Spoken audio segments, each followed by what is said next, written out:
We are continuing. We just completed chapter 16 of Ezekiel, Ezekiel 16. We're going to start today, chapter 17. Once in a while, as we're reading, as we have read Ezekiel, as we know, let me just review this. I don't want to make assumptions about what people know, but the prophet's original words, written, of course, in Hebrew, was written upon scrolls. Originally, they were in scroll form. A scroll is like what you would have as a roll of paper towels, scroll, and they were wrapped up like that.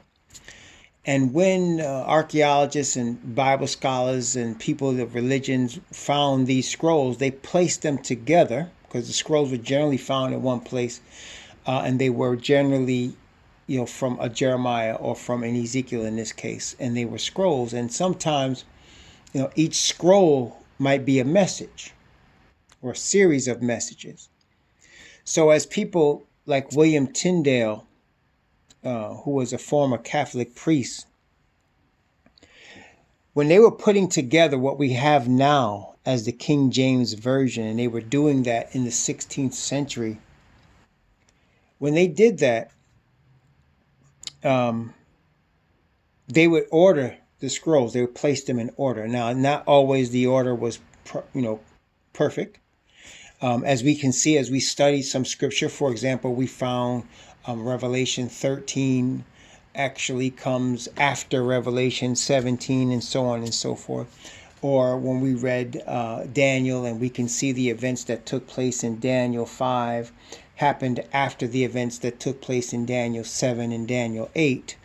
Things like that. You can see the scrolls weren't always placed in their position of order, but they were placed in the positions according as the people saw best. Also, we also know that the word chapters and the verses, the numbers that come next to verses, they were placed in there by the translators to help us identify and pinpoint where certain areas of scripture are. And there have been a blessing. We know where a chapter is, you know what a verse is, and you can find the system of chapters and verses from the scrolls helped us to identify where things are that we're looking for. And then they went further, and then some of the Bible translators and some of the publishers of the Bible, they went and they would put in the margins scriptures that relate, or at least that they feel relate to some of the scriptures that we're reading in a particular place. And it also helps us in our study of the Bible.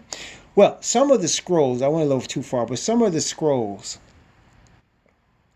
are parables that the prophet was given. And in Ezekiel, we've seen already a couple of parables. Today in chapter 17, that is also a parable. Now, the thing about parables in the Bible, and the Messiah, as we know, spoke often to his people. And that's, again, I want to make sure we are stressing this fact.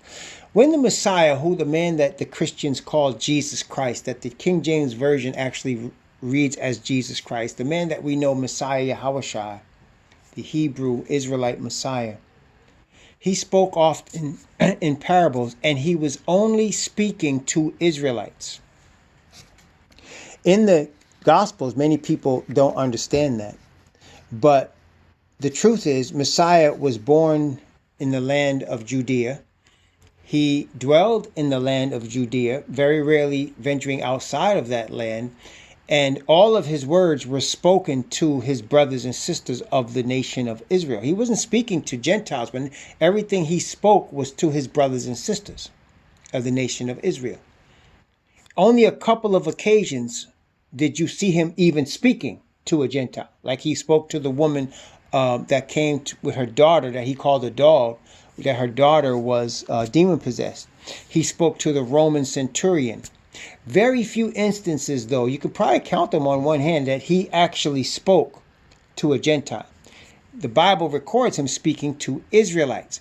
And the reason that's important is twofold, at least. The reason that's important is because he said very, very plainly in the Gospels that he came not before the lost sheep of the house of Israel, that he came to seek and to save the seed of the children of Abraham. It was very clear. He said that.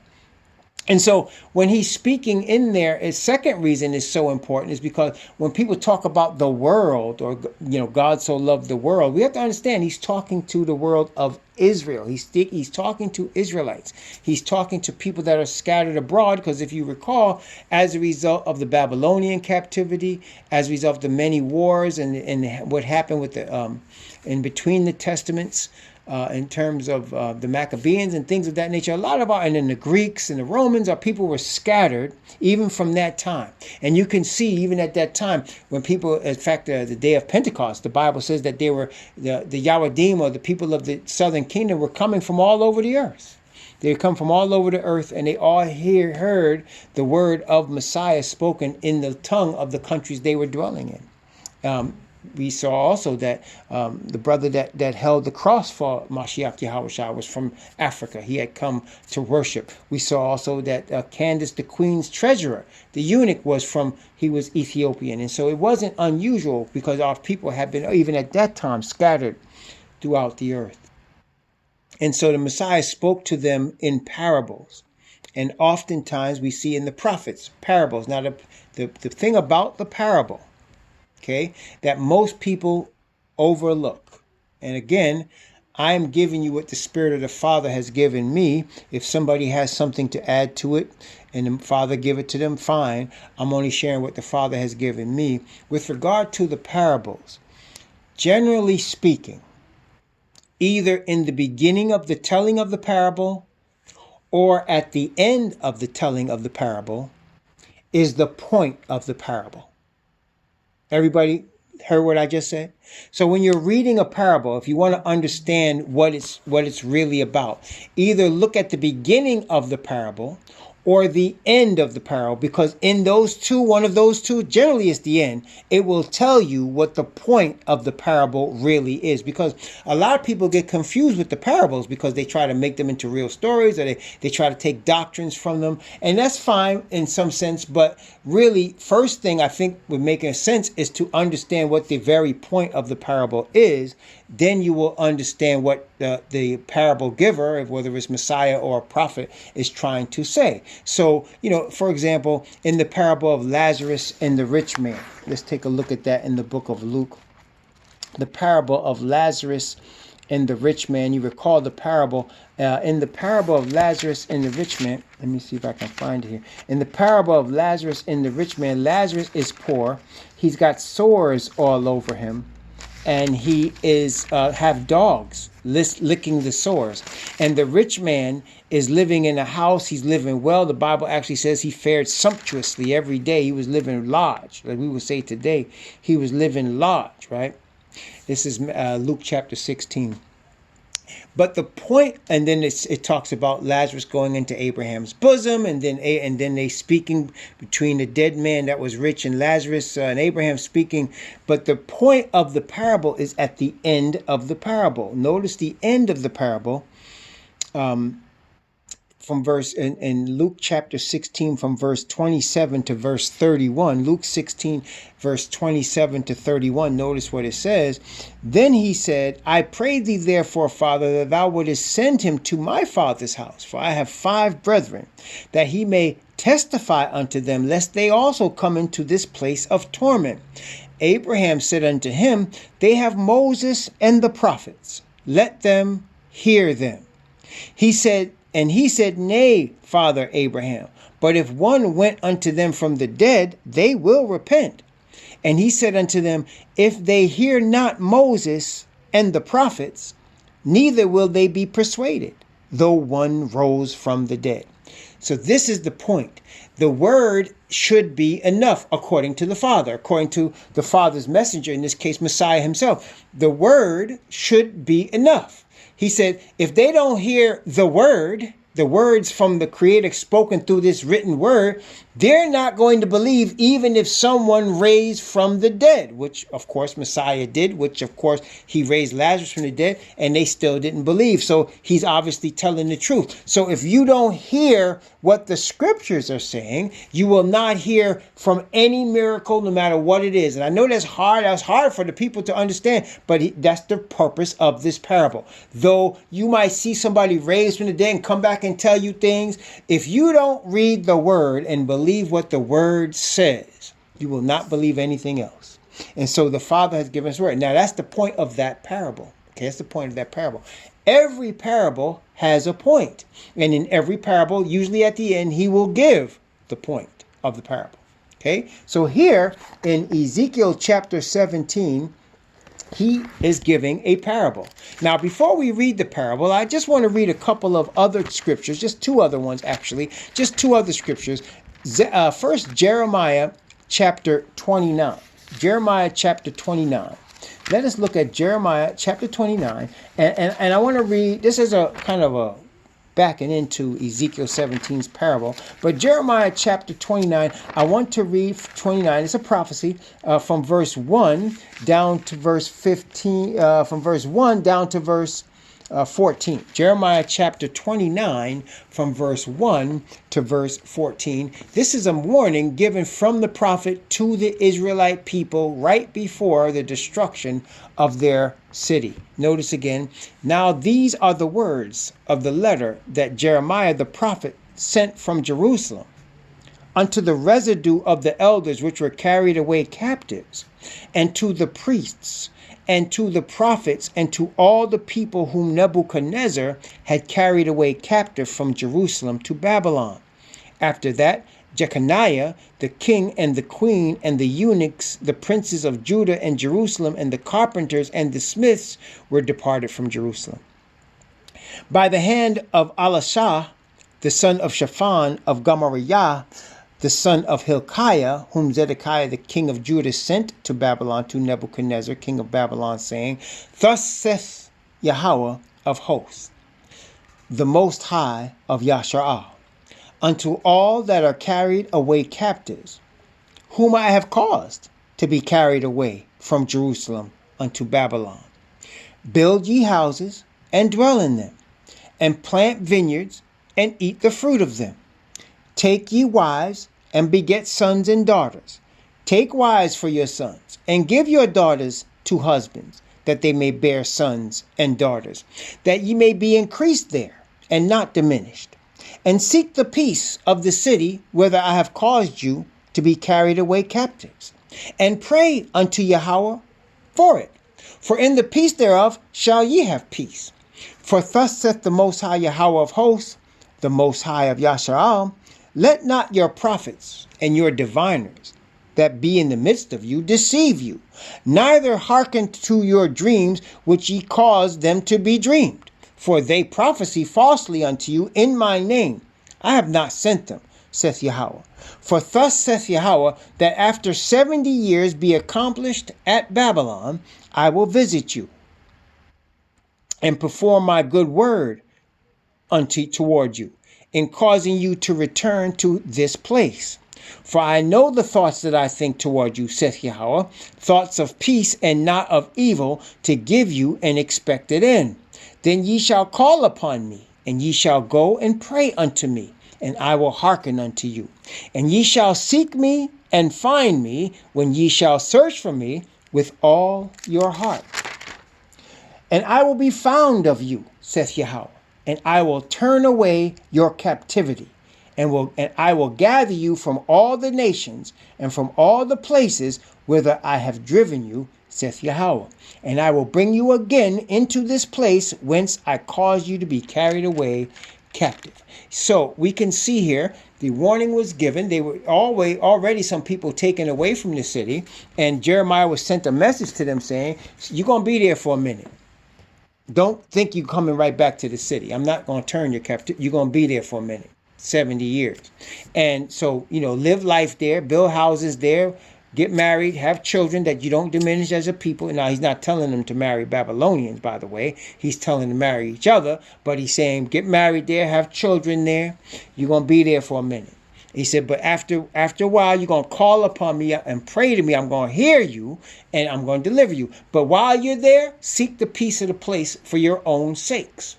Because in its peace, you're going to have peace. Now, this is the similar language people don't recognize that he's telling in the book of Matthew when he's telling them pray for their enemies. People don't realize this. The reason he's telling them pray for their enemies, not that the Messiah cares a lot for the enemies of his people. Listen carefully. He understood, which we now understand, that at that time the people were under Roman control. They might have been living on their land, but they were under Roman control. And their prophecy said that their city was going to be destroyed. That therefore the Messiah said, listen, pray for your enemies, seek peace with them, don't mess around with them. Because he had given our people into their hand. Y'all understand that? He's not just telling us turn the other cheek for the sake of turning the other cheek. He's letting our people understand we are outnumbered. You're going to be in your enemy's land. You're going to be scattered. You should not fight with them. I've done this because of your sins. Okay? I've allowed it. Where we find ourselves today. We're in our enemy's land. We should seek the peace of the place. We pray for the leaders, no question. But with all that said, I'm about to read Isaiah 30 next. With all that said, we are not to notice he never told them to put their trust in the Babylonians. Just as Messiah never told the Israelites don't put your trust in the Romans, don't worship like the Romans, but seek the peace of the place, pray for your enemies, but follow the truth of the word. Okay, same thing he's telling them in Jeremiah. When you turn to me with all your heart, when you turn to me and you in your captivity, I'm going to turn back to you and I'm going to remember my good word to you. I'm going to bring you back 70 years. 7, again, you notice 7, perfect number, 7 in there. Again, it's a representation not only of that actual 70-year period, but of our captivity where we are right now. Okay, same thing. We're in captivity because of the sins of our fathers. We're in captivity, but we are to seek the peace of the place we're in. We are to be obedient to the word of our Father and understand how we got here and why we got here. See, that's what he was trying to tell them through Jeremiah. Understand how you got here and why you got here and turn back to the word. Turn back to the God of Abraham, Isaac, and Jacob. That's what he's telling us to do. Now, let's go to Isaiah chapter 30. Isaiah chapter 30.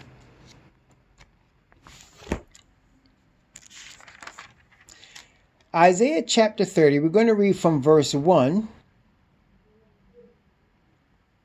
down to verse 26. Isaiah 30, 1 to 26. We could read all the way through, but I don't want to do it today for our purposes today. But notice what it says here. Woe to the rebellious children, saith Yahweh, that take counsel, but not of me, that cover with a covering, but not of my spirit, that they may add sin to sin, that walk to go down into Egypt, and have not asked at my mouth, to strengthen themselves in the strength of Pharaoh, and to trust in the shadow of Egypt. Therefore shall the strength of Pharaoh be your shame, and the trust in the shadow of Egypt your confusion. For his princes were at Zoan, and his ambassadors came to Hanes.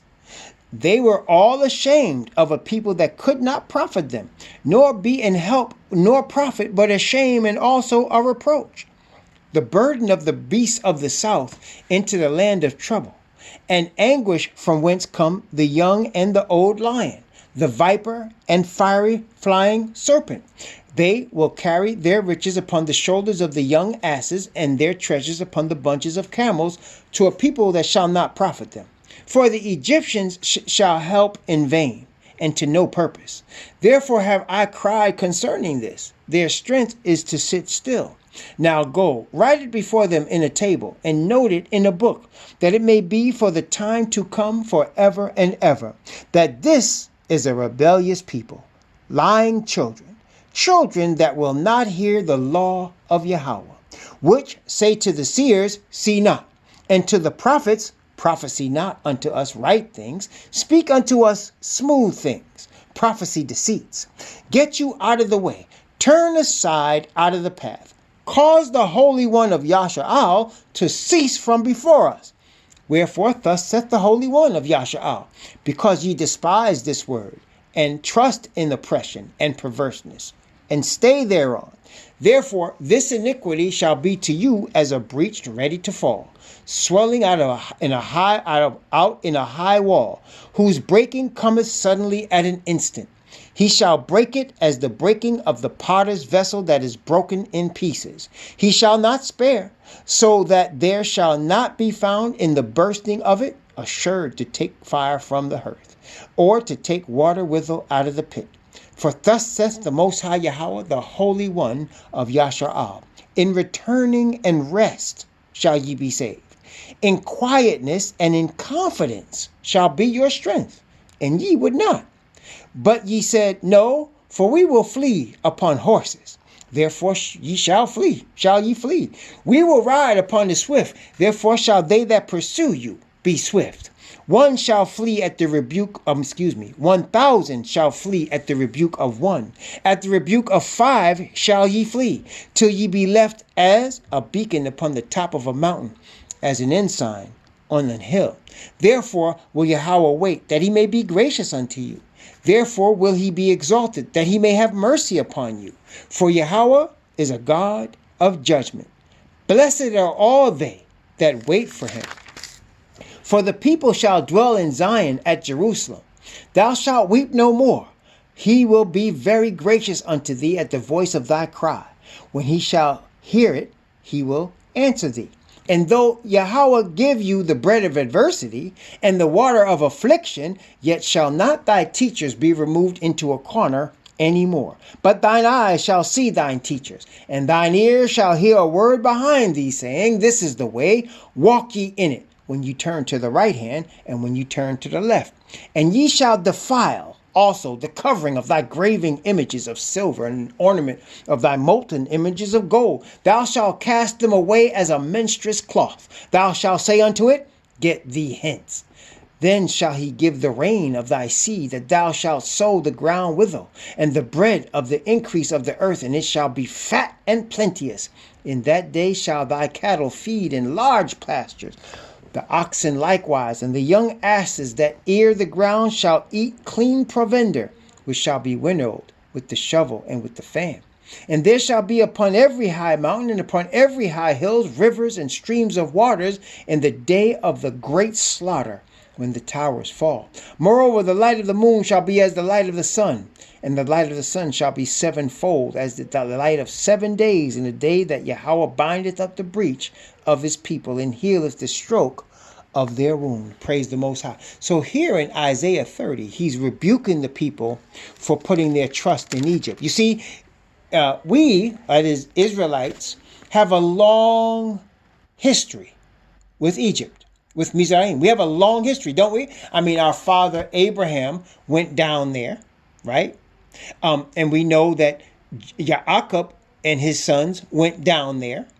We know Messiah went down there. We have a long history with the Egyptians, right? We have a long history. We look like them. Our skin color is very similar to theirs. They're from Cush, but we look a lot alike, and we have a long history with them. So what end up happening, as you read the scriptures, what you'll see is from time to time, there be deals made between the government of Yasha'al and the government of Egypt. As a matter of fact, we already know one of Solomon's first wives was Pharaoh's daughter. Remember that? One of Solomon's first wives was Pharaoh's daughter, king of Egypt. They did that stuff like that because we had a lot of dealings with the Egyptians over time. It wasn't just after we left them and their nation got destroyed, that was the end of it. No. We had a lot of dealings with the Egyptians. But what ended up happening, brothers and sisters, is as whenever we get in trouble, we started looking to Egypt for help.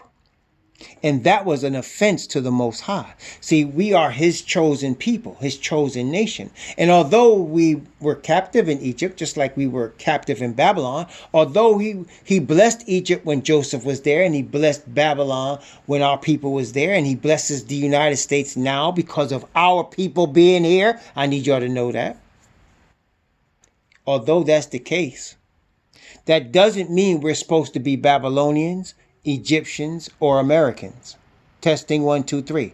We're not supposed to trust in these governments when we need help. We're supposed to trust in the Most High. And he promises, as you saw in Isaiah 30, he says, I'm going to bless you. I'm going to see your affliction. I'm going to remove these false teachers from you that say prophecy smooth things. And I'm going to give you the straight truth. I'm going to bring you into the land, and the sun's going to be shining bright, and the moon going to be bright, and it's going to be all good. I'm going to remember my covenant with Abraham, Isaac, and Jacob. So he tells the people that. It's the same thing we're getting ready to read in Ezekiel. And this is the thing, brothers and sisters. Let's take a look at Ezekiel chapter 17. And let's take a look at the end. Remember now, it's a parable. So let's look at the end of the chapter just to see the point of the parable. And then we'll come back and read the parable. Okay, so let's look at Ezekiel chapter 17. And let's start at the end. And let's begin at verse, let's see. I'm going to start at verse 19 and read down to verse 24. This is the end of the parable, so we'll understand what the point is, what's going on here. What is he trying to say to us in the parable through the prophet? Okay, so we'll come back and read the beginning. Therefore, thus saith the Most High Yahweh, as I live, surely mine oath that he hath despised, and my covenant that he hath broken, even it will I recompense upon his own head. And I will spread my net upon him, and he shall be taken in my snare. And I will bring him to Babylon, and will plead with him there for his trespass that he hath trespassed against me. And all his fugitives with all his bands shall fall by the sword, and they that remain shall be scattered toward all the winds. And ye shall know that I, Yahweh, have spoken it. Thus saith the Most High Yahweh, I will also take of the highest branch of the cedar, and will set it. I will crop off from the top of his young twigs a tender one, and will plant it upon the high mountain and eminent. In the mountain of the height of Yasharal will I plant it, and it shall bring forth boughs, and bear fruit, and be a goodly cedar, and under it shall dwell all fowl of every wing. In the shadow of the branches thereof shall they dwell, and all the trees of the field shall know that I, Yahweh, have brought down the high tree, and have exalted the low tree, have dried up the green tree, and have made the dry tree to flourish. I, Yahweh, have spoken and have done it. So, at the end of the day, that which is now exalted is going to be debased, and that which is now debased is going to be exalted. That's his point. That which was dry is going to be flourishing, and that which was flourishing is going to be dry. Right? Because as the scripture said, the first shall be last, and the last shall be first. So now we can see and we can know even right now, this is a very simple thing. You can look out and you can see, look upon the earth. Who are the powerful upon the earth? Who are the despised on the earth? Who are the ones that are prospering above all people on the earth? And who are the poorest upon the earth? Because I will tell you right now, the scriptures is showing us their roles are going to be reversed. You understand?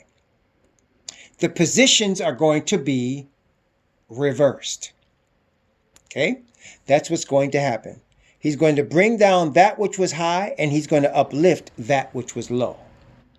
That's the point of the parable we're going to read, and that's the point that what he's making here. Okay? So we're going to read the parable and we're going to show it, but that's the point. So he's going to bring down the high. Now, in case of the fathers of the Israelite nation, our fathers, he had to do what? He had to bring them low, because through their pride they had gotten high. Does that make sense, brothers and sisters?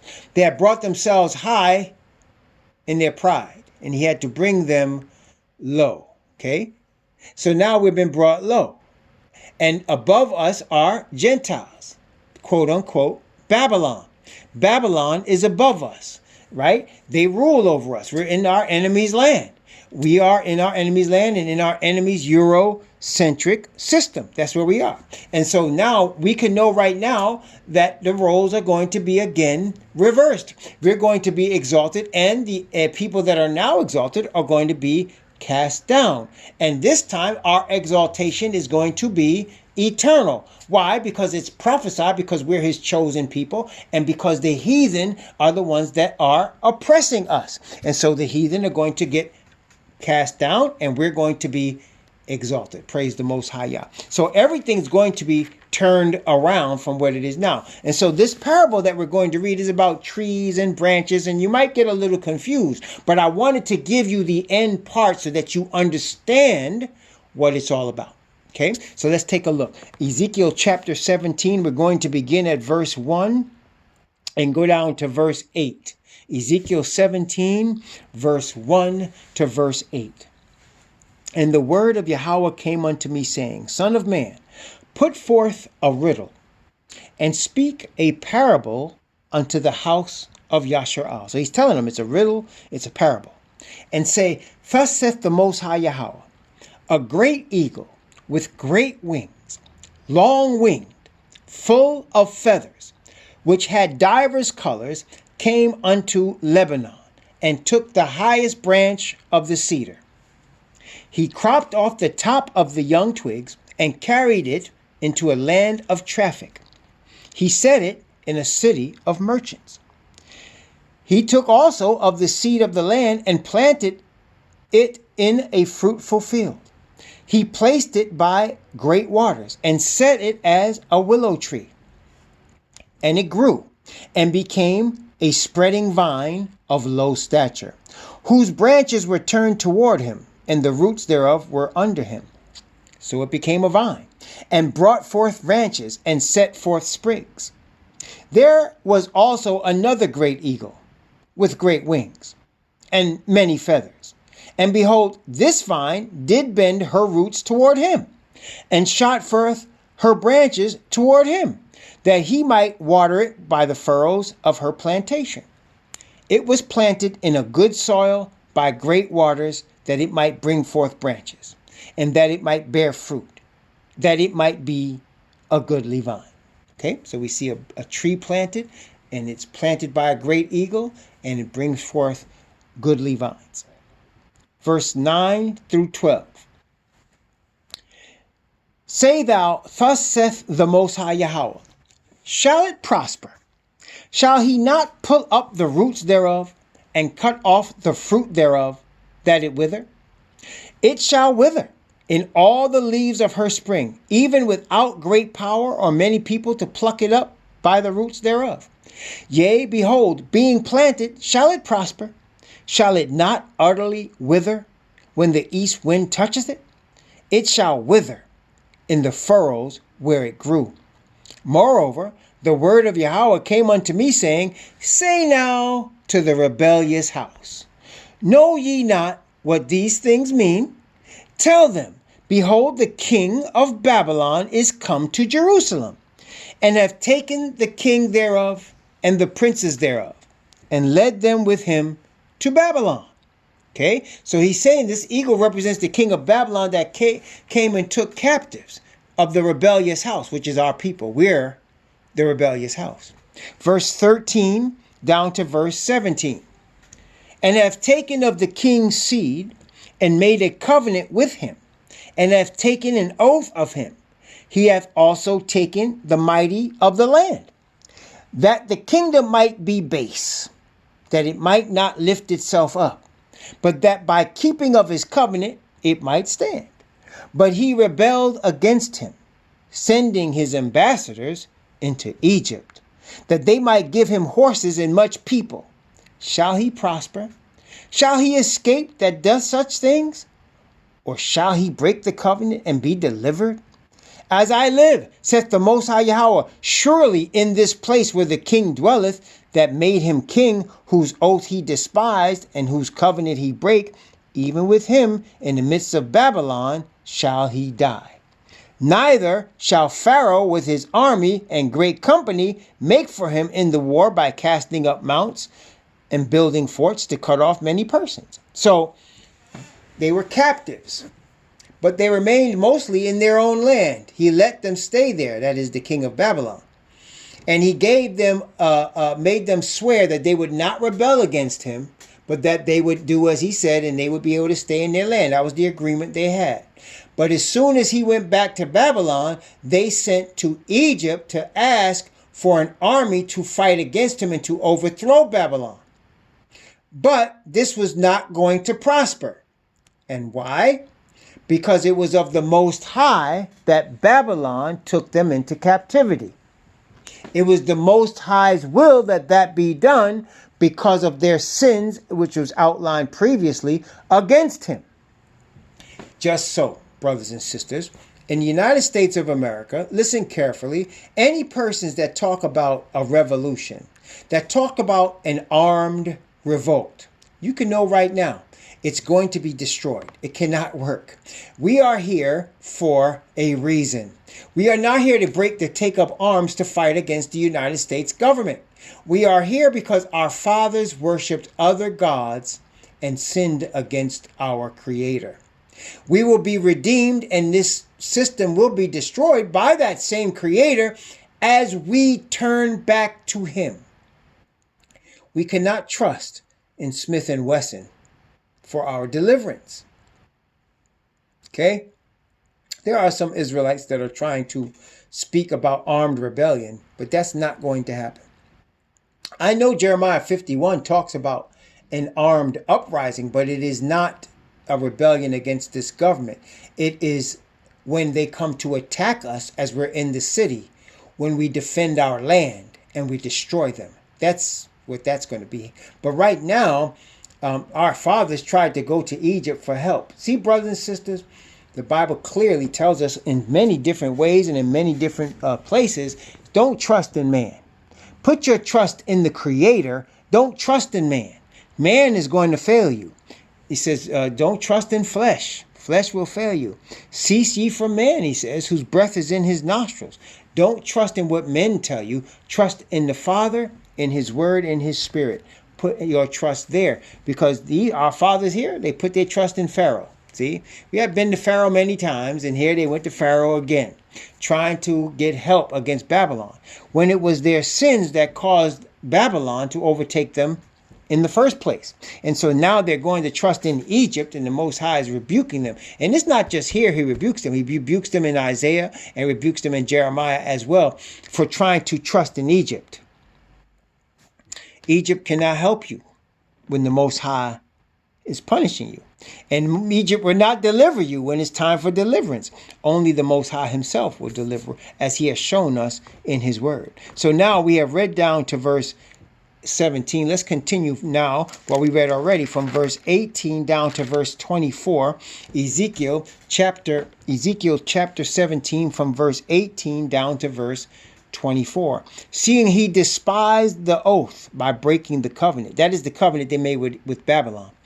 When lo, he had given his hand and done all these things, he shall not escape. Therefore, thus saith the Most High Yahweh, as I live, surely mine oath that he hath despised, and my covenant that he hath broken, even it will I recompense upon his own head. See, so he's saying to them, you made an oath with the Babylonian king that you would not rebel, and he let you stay in your land because of it. So just like you rebelled against me in my covenant, you're rebelling against him too. See? So you can't keep a covenant. You're rebellious. We are rebellious people. That's what he's trying to say. But praise the Most High, because at the end he says to us, we're going to stop being rebellious. Praise the Most High. Because of the punishment that he put upon us, we're going to stop being rebellious. Praise the Most High. Let's continue. Ezekiel chapter 17. I'm going to continue. For therefore, from verse 19, therefore, thus saith the Most High Yahweh, as I live, surely mine oath that he hath despised, and my covenant that he hath broken, even it will I recompense upon his own head. And I will spread my net upon him, and he shall be taken in my snare, and I will bring him to Babylon, and will plead with him there for his trespass that he hath trespassed against me. And all his fugitives with all his bands shall he fall by the sword, and they that remain shall be scattered toward the winds. All ye shall know that I, Yahweh, have spoken it. Thus saith the Most High Yahweh, I will also take of the highest branch of the cedar, and will set it. I will crop off from the top of his young twigs a tender one, and will plant it upon the high mountain and eminent. In the mountain of the height of Yasharal will I plant it, and it shall bring forth boughs and bear fruit, and be a goodly cedar. And under it shall dwell all fowl of every living wing, In the shadow of the branches thereof shall they dwell. And all the trees of the field shall know that I, Yahweh, have brought down the high tree, and have exalted the low tree, have dried up the green tree, and have made the dry to flourish. I, Yahweh, have spoken it and have done it. Praise the Most High. So he shows us again how we come full circle, if you will. We come full circle. So our fathers rebelled against him, tried to trust in Egypt, and got destroyed by Babylon. Here we are in our enemy's land in the modern age. Here we are at the point of awakening as to who we are. We are learning we cannot trust. Marching in streets will not get it done for us. Our government will not help us. We will not get help from the authorities of Egypt or Babylon. The churches of Babylon, which is the Christian church, and all of the Islamic churches and all of the other religions, cannot and will not help us or deliver us. But when we put our trust in the Creator, the God of our fathers, the God of the covenant, put our trust in him and his word, he will deliver us. He's going to make it all good, brothers and sisters. That which is now exalted will be abased, and that which is now abased will be exalted. Praise the Most High. Praise the Most High Yah. That's all we had today. That was chapter 17. The next time we're going to read chapter 18, which is also very powerful. Praise the Most High Yah. So we're going to look at chapter 18 next. Let's have a word of prayer.